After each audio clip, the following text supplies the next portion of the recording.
Bonjour à tous. Donc on a des attentats maintenant qui se produisent, on a des gens qui se font égorger. Alors on va être clair là-dessus. On a un président de la République qui a mis le feu à tous les pays musulmans du monde à cause de cette affaire de caricature.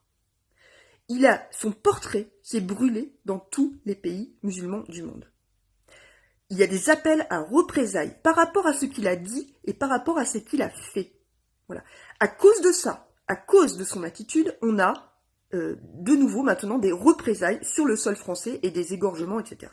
Voilà. Ça vient de là. Ne cherchez pas, cela vient de là. On nous a prévenu qu'on aurait des représailles. Voilà. On a un président qui insulte tous les musulmans du monde. On a un président qui se prend le nez avec Erdogan, qui se prend le nez avec Vladimir Poutine, qui se prend le nez avec le président biélorusse, etc., etc. Ce n'est pas la première fois.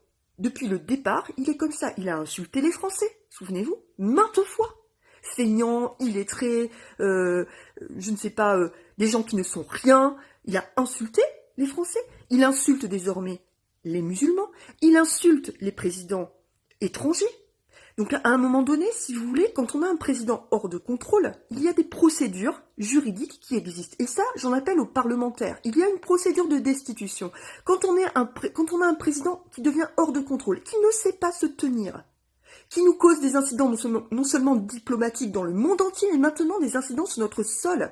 Voilà, il y a des Français qui se font égorger parce que il y a ce problème avec le président de la République.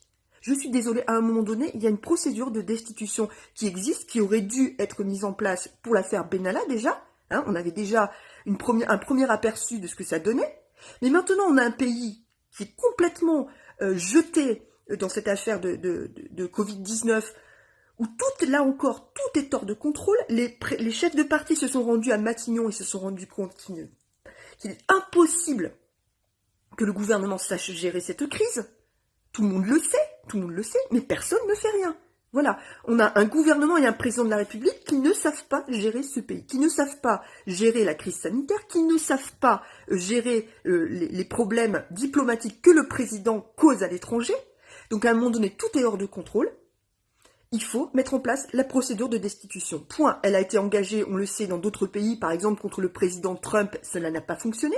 C'est une procédure qui existe. Bien entendu, et heureusement, ça n'a pas fonctionné pour Donald Trump. Par contre, elle existe en France, et là, on a des véritables raisons de la mettre en application. Cela suffit maintenant. Il met en danger tout le monde. Voilà, il met en danger tout le monde. Il y a aussi des risques d'attentats sur les églises, hein, sur les chrétiens, donc sur une autre religion.